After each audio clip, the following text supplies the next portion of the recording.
دنیا کے اس دور جدید میں جہاں تعلیم کو ہر انسان کا بنیادی حق سمجھا جاتا ہے، وہاں افغانستان میں لڑکیوں کی تعلیم پر پابندی ایک بڑا سوالیہ نشان ہے۔ کیا وجہ ہے کہ 21ویں صدی میں بھی لاکھوں افغان لڑکیاں اسکول نہیں جا سکتیں؟ آج کی اس ویڈیو میں ہم اس پابندی کی وجوہات، تاریخی پس منظر، طالبان کے موقف، اصل اسباب اور اس کے معاشرتی اثرات پر بات کریں گے۔ افغانستان میں طالبان کی پہلی حکومت 1996 سے 2001 تک رہی۔ اس دور میں لڑکیوں کی تعلیم تقریباً مکمل طور پر بند کر دی گئی تھی۔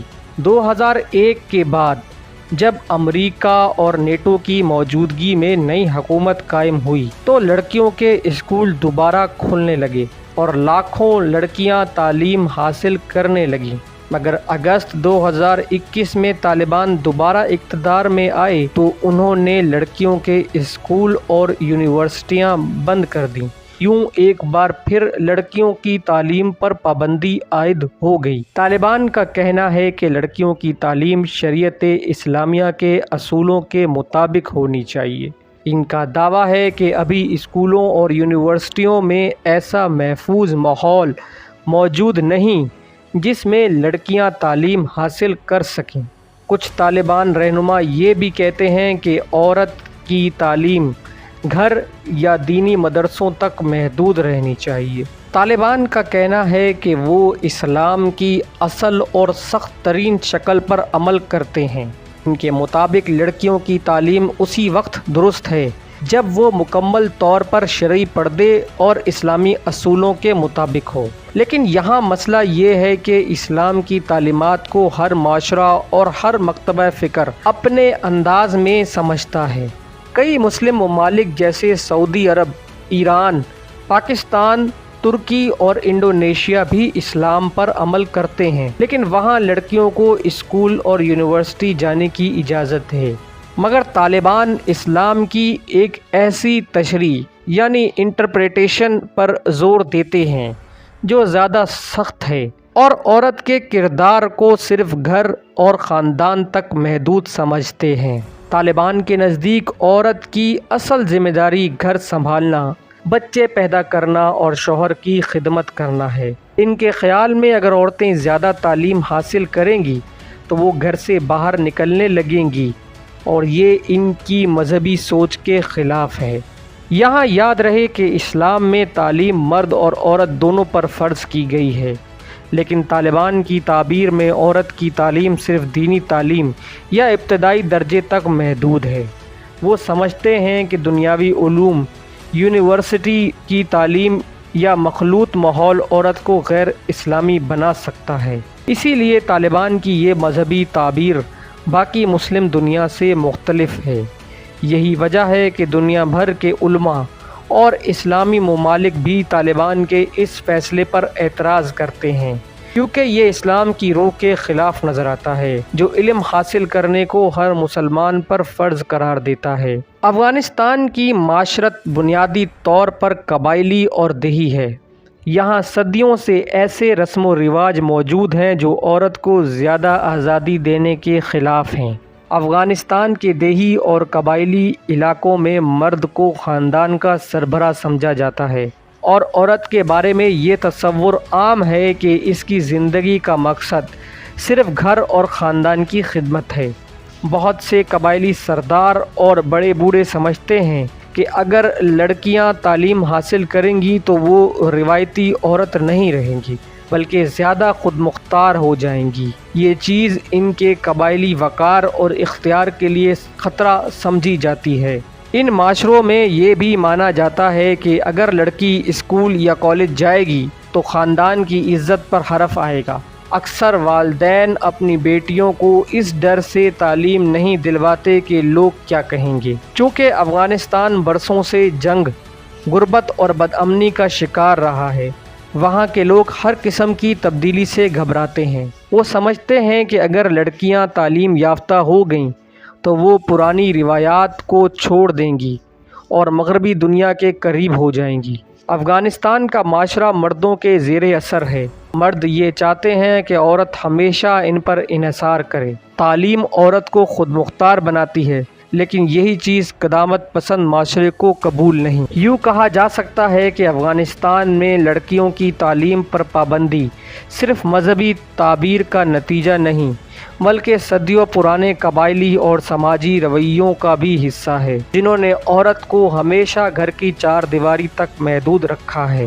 طالبان کے لیے تعلیم صرف ایک علم حاصل کرنے کا ذریعہ نہیں، بلکہ ایک سیاسی چیلنج بھی ہے۔ تعلیم انسان کو سوچنے، سوال کرنے اور حق و باطل میں فرق کرنے کی صلاحیت دیتی ہے۔ جب لوگ پڑھ لکھ جاتے ہیں تو وہ اندھی تقلید نہیں کرتے، بلکہ حکمرانوں سے سوال پوچھتے ہیں۔ یہ پالیسی کیوں ہے؟ ہمارا حق کہاں ہے؟ حکومت عوام کے لیے کیا کر رہی ہے؟ طالبان کے لیے یہ سب چیزیں ایک بڑے خطرے کے طور پر دیکھی جاتی ہیں، کیونکہ وہ چاہتے ہیں کہ عوام بس ان کی بات مانے اور سوال نہ اٹھائیں۔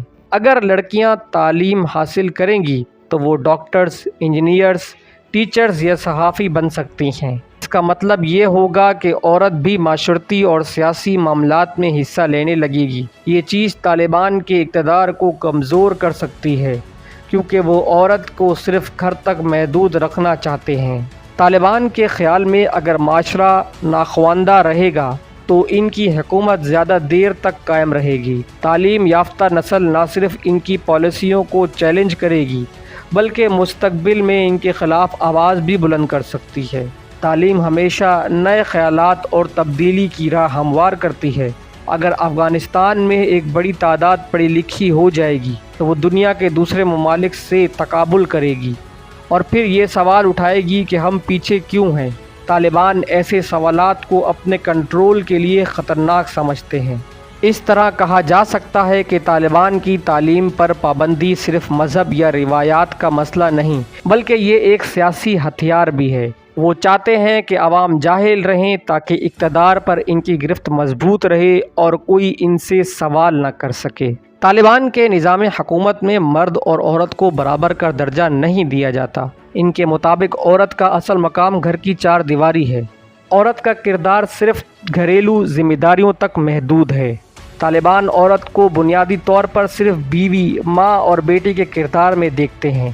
ان کے نزدیک عورت کی سب سے بڑی ذمہ داری یہ ہے کہ وہ بچوں کی پرورش کرے، شوہر کی خدمت کرے اور گھر کے کام کاج سنبھالے۔ اس سوچ کے مطابق عورت کو باہر جا کر نوکری کرنے، کاروبار کرنے یا سیاست میں حصہ لینے کی ضرورت نہیں۔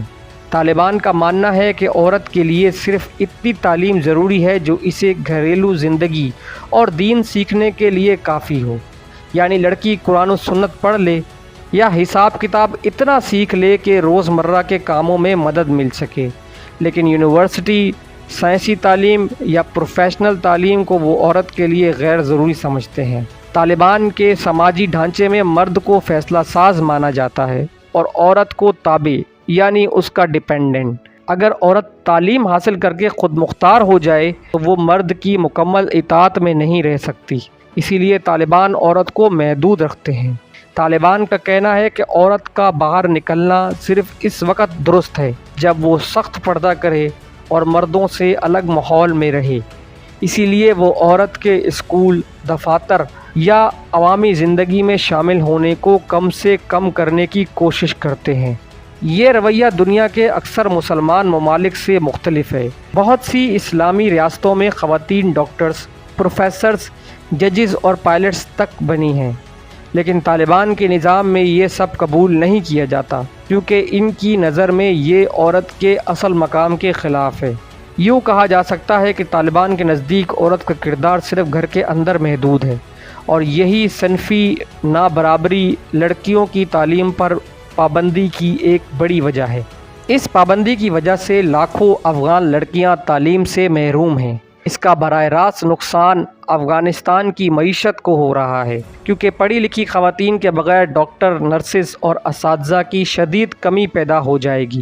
اس پابندی سے افغانستان عالمی سطح پر بھی تنقید کا شکار ہے۔ طویل مدت میں اس کا نتیجہ یہ نکلے گا کہ افغانستان دنیا کے باقی ممالک سے مزید پیچھے رہ جائے گا۔ اقوام متحدہ، یونیسیف اور بہت سے اسلامی ممالک نے طالبان سے اپیل کی ہے کہ لڑکیوں کو تعلیم کی اجازت دی جائے، مگر اب تک طالبان اپنی پالیسی میں کوئی بڑی تبدیلی کرنے کے لیے تیار نظر نہیں آتے۔ دوستو، ہم نے دیکھا کہ افغانستان میں لڑکیوں کی تعلیم پر پابندی کے پیچھے مذہبی، سماجی اور سیاسی عوامل شامل ہیں، لیکن سوال یہ ہے کہ کیا افغانستان کبھی وہ دن دیکھے گا جب وہاں کی لڑکیاں بھی آزادی کے ساتھ تعلیم حاصل کر سکیں گی؟ یہ ایک ایسا سوال ہے جو نہ صرف افغانستان بلکہ پوری دنیا کے لیے سوچنے کا مقام ہے۔